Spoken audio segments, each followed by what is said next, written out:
Hey guys, it's Rachel. It is Thankful Thursday as always, and I am here this week to discuss how to deal with stress.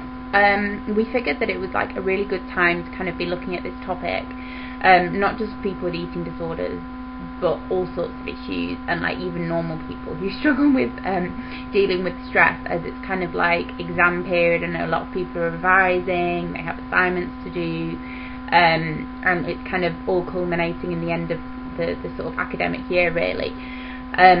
So we thought it was appropriate to make some videos this week that are trying to deal with how to kind of manage stress, but also kind of how to kind of nurture yourself, self-care for yourself, with regards to stress, because it's very, very easy with stress to just get very, very run down and wear yourself out.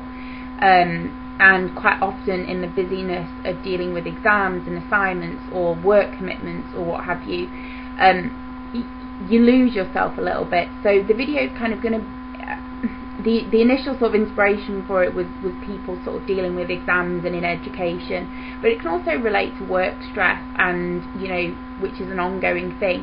And even when people study, I study through the OU, so it kind of takes me all the way through the summer, so I don't kind of get a summer holiday, so it's kind of generally dealing with stress, but with some sort of focus on the fact that we're aware that at the moment a lot of people have exams and assignments, and it's the end of the year, the academic year.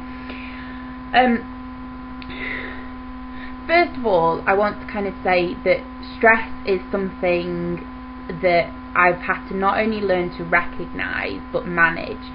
Recognising that you're stressed can actually be quite difficult. I know people sort of use the term quite often, oh my god, I'm really stressed out, but don't really think too much about what it means. And when we're very stressed out, to me, stress is about this kind of like ongoing dum dum dum dum dum dum dum with like no time to breathe. And life itself can be stressful, and unfortunately we can't just kind of like jump off and then like jump back into life as and when we please. But what we can do is acknowledge that maybe there is stress in our environment, and even when there isn't what you would necessarily identify as stress, because everybody has different limits. Some people can work full time and manage their stress and not particularly feel stressed. Other people can do that but feel the stress. We're all so different, we're all so individual. I have a relatively high tolerance for stress. I can be under quite a lot of pressure and manage it.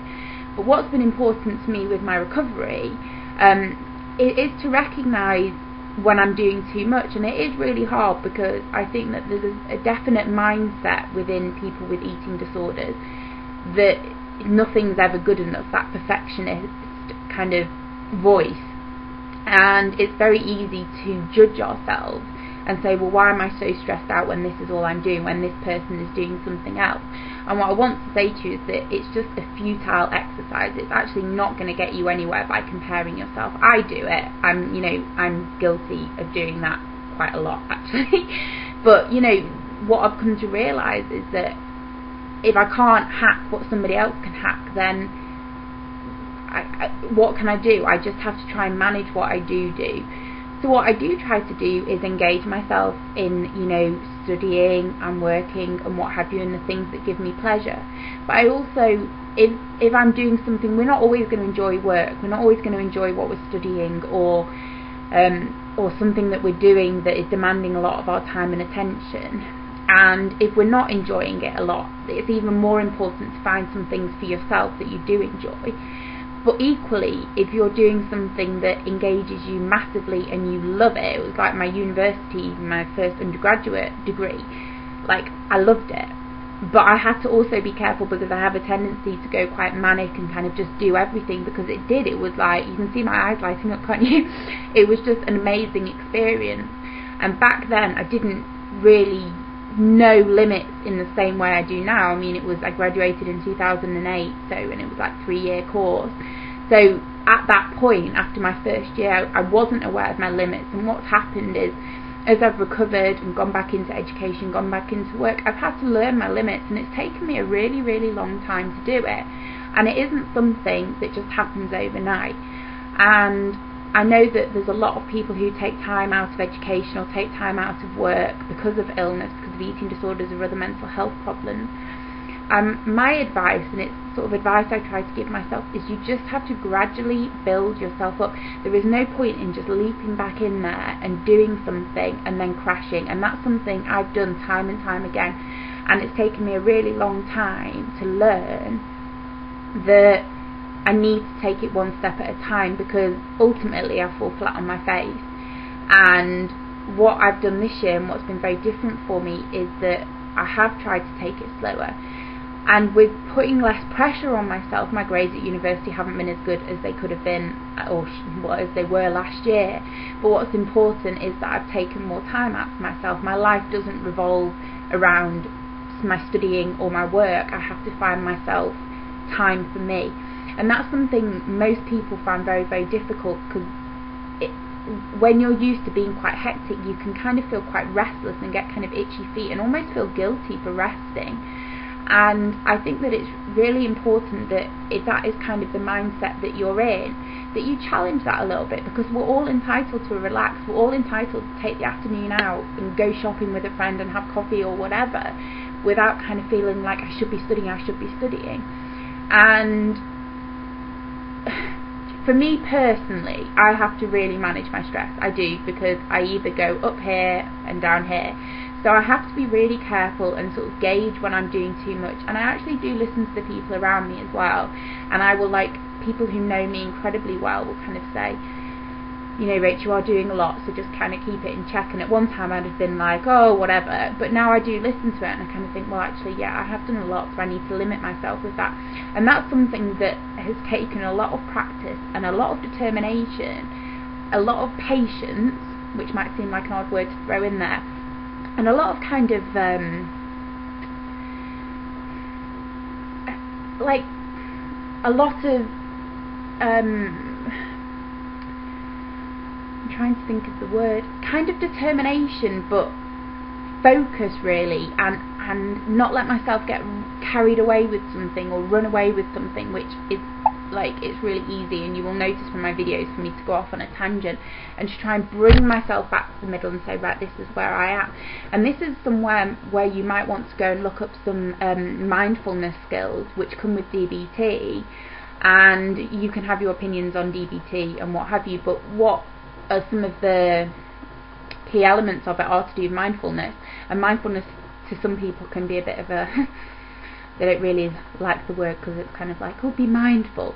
But mindful just kind of means bringing yourself back to the moment, looking at where you're at, being in that moment, because it's so easy for us when we're stressed, or even when we go out and we see friends, for us to physically be there, but mentally just like in another place. And if we can bring ourselves into that moment and focus on that moment, I think that's really important. And that's when you really are giving yourself rest, and when you are nurturing yourself. For me, some of the things that relax me and feel quite self-nurturing are when I do things like take my camera out and take pictures of the piglets or take pictures of the things around me. I often write about there's something about the snow in the winter. I have no idea why the snow or the winter, I don't know, but there's something about me being in an environment where there's snow everywhere. It does something to me, and I can't describe it, and I don't know why it is, but it is just, it amazes me, and I never feel more connected kind of to the earth than I do over the winter when the snow is here where I live. And that's something that just engulfs me literally in that moment. Other things I do are DVD box sets. They are things, if you've got something that you love and you can just watch like a straight 3 hours of something, if not longer, then, you know, it's taking your attention, it's taking your mind off all the stress that's going on around you, and it isn't always easy to do that. But sometimes we have to if we think about the things, when we're in a better place, we try and think about the things that do engage us eventually, and we're persistent with that. Something I did in recovery to take time out for myself was to literally just get myself up, go to the shop, buy a magazine, and go to a coffee shop, and I would spend a couple of hours kind of, you know, in Starbucks reading a magazine, reading a book. And it was difficult, because if my concentration was elsewhere, or I was thinking, oh God, I should be studying, it was hard, but like I've said, it takes patience and it takes practice with yourself to do that. Other things I do are in the evening, and these have come from people like I have like occasionally, I haven't had one for ages actually, like an Indian head massage. She's taught me about kind of in the evenings running myself like a really hot bath, putting some oils in it, lighting a candle in my room, and just kind of chilling, and yeah, maybe having the television on if I want, and just allowing myself to be still. And then if my pussycat comes and sits with me as well, that really helps, because Mojo, one of my other cats, is a really kind of jumpy cat, and when he's with you, and he only really trusts me, you need to be very still with him. If you move, he's just like a live wire. So when he's with me, that really actually helps relax me, because he's kind of there and I want to be still for him, because I know how much he's enjoying like the attention. And that's something that really helps me, is being with animals. I find the same with horses, to be honest with you. There's some horses up at the top of the road where I live, and they're actually trained horses, so that they do races and stuff. And I don't know whether you do know this, but because they're so kind of highly bred, that they are like, you sneeze and they run basically. And something I did in my recovery was go up there like every day. I would take a bit of time, and eventually they got to know me, and that kind of experience and that stillness, it really helps me be in the moment. And I think that's what happens when we have snow here. It's like where I live, when we have snow, it is just like so quiet and like no noise, and it is just like you can't help but be engulfed by that. And it's kind of the same when I'm with the horses. It's kind of the same when I'm with my Mojo cat, because he's that kind of way. And it's just about taking that time, sitting and writing, sitting and drawing, and just kind of focusing on what you're doing now is really, really important. So that's kind of my advice with self-nurturing, and I'll see you guys next week. Okay, bye.